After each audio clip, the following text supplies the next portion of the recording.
وقت زیادہ ہو چکا ہے، لیکن مسئلہ چونکہ بڑا نازک ہے، اس لیے ہم اور آپ اس مسئلے کو بڑی نزاکت کے ساتھ سمجھیں۔ اس وقت رمضان کے مبارک مہینوں میں ہم اور آپ زکوٰۃ ادا کیا کرتے ہیں۔ اولاً تو رمضان کے مہینے میں زکوٰۃ ادا کرنا کوئی ضروری نہیں ہے، یہ یاد رکھیے۔ زکوٰۃ ایک مسلمان پر فرض ہے، اور اتنا بڑا فریضہ ہے کہ آقا علیہ الصلوۃ والسلام فرماتے ہیں کہ جو آدمی زکوٰۃ ادا نہ کرے، جو آدمی اپنے مال کی زکوٰۃ ادا نہ کرے، اس کا یہ مال کل آخرت میں گنجے سانپ کی شکل میں آئے گا، اور اس کو ڈسے گا، اور وہ کہے گا انا مالک انا کنزک، میں ہوں تمہارا مال، میں ہوں تمہارا خزانہ، جس کو دنیا میں تم نے جمع کر کے سینت کر رکھا اور زکوٰۃ ادا نہ کیا۔ قرآن مجید کی جس آیت کی میں نے تلاوت کی، اللہ نے وہاں فرمایا کہ جو لوگ آج اپنے مال کو سینت کر بینک بیلنس میں گن کر اور اپنی دنیا کو بڑھا کر اپنے مال کو بڑی حفاظت کے ساتھ رکھتے ہیں اور اس کی زکوٰۃ ادا نہیں کرتے،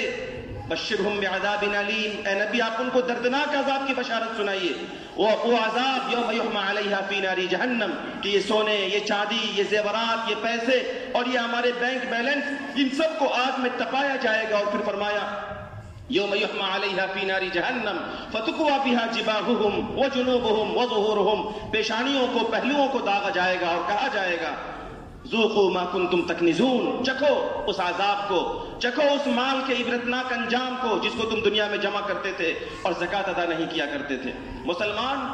زکوٰۃ ادا کرتا ہے، لیکن ہمارے یہاں زکوٰۃ ادا کرنے کی جو صورتحال ہے وہ یہ ہے کہ ہم میں سے بہت سارے لوگوں کو اس تعلق سے بہت ہی زیادہ غفلت ہے۔ ہم مسائل زکوٰۃ کی تفصیلات اس وقت آپ کے سامنے پوری تفصیل سے نہیں بتا سکتے، لیکن جو سماج کی سچائی ہے وہ یہ ہے کہ بہت سارے لوگ اولاً زکوٰۃ ادا نہیں کرتے، جو زکوٰۃ ادا کرتے ہیں وہ اندازے سے زکوٰۃ ادا کرتے ہیں، ان کے پاس اپنی زکوٰۃ کا کوئی حساب نہیں ہوتا، جبکہ ہم نے دیکھا ہے LIC والوں کو، ہم نے دیکھا ہے ان لوگوں کو جو انکم ٹیکس جمع کرتے ہیں کہ کئی سالوں کے 10-20 سال کے پورے باضابطہ ان کے پاس رجسٹر ہوتے ہیں، فائلیں تیار ہوتی ہیں۔ یاد رکھیے اس سے کہیں زیادہ ہماری ذمہ داری تھی کہ ہم زکوٰۃ کا حساب اور اس کا رجسٹر تیار کر کے رکھتے، ہماری ذمہ داری تھی کہ ہم علماء سے معلوم کرتے اور معلوم کرتے کہ زکوٰۃ کے اموال کیا ہیں، کب اس پر زکوٰۃ فرض ہوتی ہے، میرے پاس کب کیا مال تھا اور اس کی زکوٰۃ کتنی فرض تھی اور ہم نے کب کتنی زکوٰۃ نکالی۔ یاد رکھیے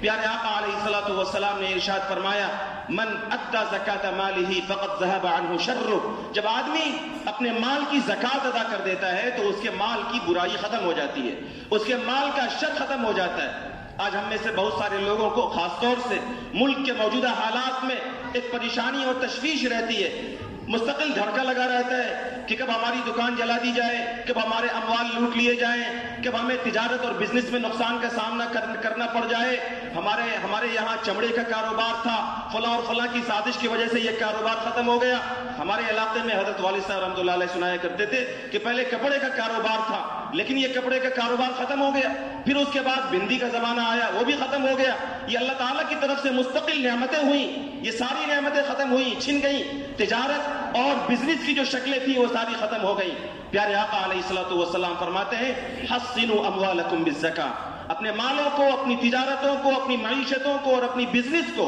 اگر محفوظ کرنا چاہتے ہو تو زکوٰۃ ادا کیا کرو۔ زکوٰۃ کے ذریعے سے اپنے اموال اور اپنی تجارت، اپنی معیشت اور اپنی بزنس کی حفاظت کرو۔ آج صورتحال یہ ہے، پیارے آقا علیہ الصلوۃ والسلام نے فرمایا ایک موقع سے کہ خشکی میں یا تری میں، بحر و بر میں جہاں بھی مال کا نقصان ہوتا ہے وہ نقصان صرف اس وجہ سے ہوتا ہے کہ اس مال کی صحیح زکوٰۃ ادا نہیں کی جاتی۔ آپ نے فرمایا ما خالطت الزکاۃ مالا قط الا اهلكته، کہ تمہارے مال میں اگر زکوٰۃ کا کوئی ایک حصہ بھی رہ گیا تو وہ تمہارے تمام مال کو ہلاک کرنے کے لیے کافی ہے۔ اس لیے ہماری یہ ذمہ داری ہے کہ ہم زکوٰۃ کے مسئلے کو سمجھیں اور زکوٰۃ کو پوری اہمیت کے ساتھ ادا کریں۔ ہم ایک ساتھ نہیں ادا کر سکتے، پورے سال ہم ادا کر سکتے ہیں۔ علماء نے اس کی تفصیل لکھی ہے، اس کی گنجائش لکھی ہے۔ علماء لکھتے ہیں کہ زکوٰۃ سب مال پر فرض نہیں ہے، زکوٰۃ کا ایک نصاب ہے، اس کا ایک مستحق ہے، اس کے ادا کرنے کا ایک طریقہ ہے۔ زکوٰۃ کا نصاب یہ ہے کہ اگر کسی کے پاس آج کل کے مروجہ کلو گرام میں 87.5 گرام سونا ہو یا 600 12.5 گرام چاندی ہو یا دونوں مل کر اور کچھ پیسے بھی ہوں، جو سب مل کر 600 ساڑھے 12 گرام چاندی یا اس کی مالیت کے برابر ہو جاتے ہوں. آج کی تاریخ میں تقریباً 50,000 روپے کسی کے پاس ہوں یا 50,000 روپے کے برابر سونے چاندی کے زیورات ہوں اور یہ سب اس کی ضرورت سے فاضل ہو, قرض سے فاضل ہو, ایسا آدمی صاحب نصاب ہے. اس کو چاہیے کہ اپنے مال کا حساب کر کے 100 میں 2.5 روپے کے حساب سے اللہ کے راستے میں نکالے. 100 میں صرف 2.5 روپیہ مال اللہ نے دیا تھا. اللہ فرماتے ہیں واللہ یبسط الرزق لمن یشاء ویقدر. اگر اللہ نہ دیتا تو ہمارے پاس تجارت نہ ہوتی, ہمارے پاس ملازمت نہ ہوتی, ہم کاشتکاری نہ کرتے. کاشتکاری کر کے, ملازمت کر کے, بزنس کر کے, تجارت کر کے, اچھی اچھی فیکٹریاں ڈال کر جو مال ہم نے کمایا ہے یہ اللہ کا دیا ہوا عطیہ ہے. اللہ تعالیٰ اگر چاہتا تو یہ کہتا کہ 97.5% اللہ کے راستے میں دو, 2.5% تم رکھو. کرم ہے اس اللہ کا, اس مولا کا. اس نے کہا کہ 2.5 دینا ہے, صرف 97.5% اپنے پاس رکھو. 2.5 نکالو, 2.5 جو نکالو وہ بھی اپنے سماج کے دبے کچلے پریشان حال کمزوروں کے لیے نکالو. تمہارے سماج میں جو پریشان حال لوگ ہیں ان کی ضرورت کے لیے نکالو. میرے بھائیو, اس نصاب پر اگر سال گزر جائے, یعنی کسی کے پاس 600 ساڑھے 12 گرام چاندی یا اس کی مالیت کے برابر روپے پیسے ہو, مثلا 50,000 روپے ہو, اور اس پر سال گزر گیا اور اس پر اب سال گزرنے کے بعد کوئی قرضہ نہیں ہے یا قرض ہے تو قرض کو مائنس کرنے کے بعد بھی 50,000 روپے بچ جاتے ہیں, تو ایسا آدمی سال گزرنے کے بعد صاحب نصاب ہے. اس کو چاہیے کہ زکوٰۃ ادا کرے اور 100 میں 2.5 کے حساب سے زکوٰۃ ادا کرے. بہت سارے لوگ یہ مسئلہ معلوم کرتے رہتے ہیں کہ ہمارے پاس مثال کے طور پر شروع سال میں مثلا ایک آدمی اگر پہلی مرتبہ صاحب نصاب ہوتا ہے 1 رمضان کو, اور اگلے سال 1 رمضان کو اس کے پاس اس سے کچھ زیادہ پیسہ ہوتا ہے. مثال کے طور پر پچھلے سال 1 رمضان کو کسی کے پاس 1 لاکھ روپے تھا اور اس رمضان میں اس کے پاس 2 لاکھ روپے. یہ 2 لاکھ روپے اسے 1 مہینے پہلے ملے اور اب اس کے پاس 2 لاکھ روپے. اب لوگ پوچھتے ہیں کہ پورے مال پر تو سال نہیں گزرا, صرف 1 لاکھ پہ سال گزرا ہے. بیچ میں 1 لاکھ روپیہ میرے پاس آیا. مثال کے طور پر رمضان سے 10 دن پہلے 5 دن پہلے 1 لاکھ روپے آئے ہیں, تو اس پر تو سال نہیں گزرا, کیا اس کی بھی زکوٰۃ نکالیں گے؟ تو اس مسئلے کو بھی سمجھیے, علماء نے لکھا ہے. اور اسی لیے آدمی کو یہ یاد رکھنا چاہیے کہ وہ پہلی مرتبہ صاحب نصاب کب بنا. جب تک آپ یہ یاد نہیں رکھیں گے زکوٰۃ آپ کی صحیح ادا نہیں ہوگی. آپ کے پاس زکوٰۃ نصاب کے بقدر مال سب سے پہلی مرتبہ کب آیا وہ آپ کو یاد رکھنا چاہیے. جس دن آپ پہلی مرتبہ صاحب نصاب ہوئے اس دن سے جب سال پورا ہوگا قمری اور چاند کی تاریخ کے اعتبار سے, اس تاریخ میں آپ کے پاس جتنے بھی مال ہیں, سونا چاندی سامان تجارت, آپ نے کسی دوسرے کو قرض دے رکھا ہے وہ, بینک بیلنس آپ کے پاس ہے وہ, آپ نے LIC پالیسی لے رکھی ہے وہ, یہ ساری چیزیں آپ جمع کریں گے اور آپ کے اوپر جو قرضے ہیں اس کو مائنس کریں گے. قرضوں کو مائنس کرنے کے بعد اگر 600 ساڑھے 12 گرام چاندی کے برابر یعنی 50,000 روپیہ آپ کے پاس بچ جاتا ہے تو آپ صاحب نصاب ہیں اور آپ پر زکوٰۃ ادا کرنا فرض ہے. بیچ میں اگر آپ کے پاس کچھ پیسے آئے, ایک آدمی تاجر ہے, شروع سال میں اس کے پاس مال تجارت کم تھا, اخیر سال میں بہت بڑھ گیا, اللہ نے خوب برکت دی, اور اخیر سال میں اب جو حساب کرنے کے لیے آیا اس رمضان میں 1 تاریخ کو, تو پچھلے سال 1 رمضان کو اس کے پاس 1 ہی لاکھ کی پونجی تھی, اس سال 1 رمضان کو اس کے پاس 5 لاکھ کی پونجی ہے, تو اسے 5 لاکھ کی زکوٰۃ ادا کرنی پڑے گی. یعنی جس دن سال پورا ہو رہا ہے اس دن آپ کے پاس جو نصاب ہے اس نصاب کی آپ زکوٰۃ نکالیں گے. جو لوگ تاجر ہیں, تجارت کرتے ہیں, ان کو چاہیے کہ اپنے مال تجارت کا ریٹ لگائیں. اور مال تجارت کا 3 طرح کا ریٹ ہوتا ہے. ایک وہ ریٹ جس ریٹ پہ آپ نے سامان خریدا, ایک وہ ریٹ جس پہ آپ سامان بیچتے ہیں, اور ایک وہ ریٹ کہ آپ تمام سامان تجارت کو اگر تھوک کے حساب سے آج بیچیں تو اس کی کیا قیمت ہو سکتی ہے. علماء نے تو یہ لکھا ہے کہ آدمی جس ریٹ میں بیچے گا اس ریٹ کے حساب سے زکوٰۃ کا حساب کرے. اپنے سامان تجارت, کوئی کپڑے کی تجارت کر رہا ہے, کوئی دوائی کی تجارت کر رہا ہے, کوئی کسی اور چیز کی تجارت کر رہا ہے, تو جس دن سال پورا ہو رہا ہے اس دن اس کے دکان میں جتنی بھی پونجی ہے اس تمام پونجی کی جو فروخت ریٹ ہے آج کی تاریخ میں اگر اس کو بیچے گا تو کتنی قیمت بن سکتی ہے, اس حساب سے اسے زکوٰۃ نکالنا چاہیے.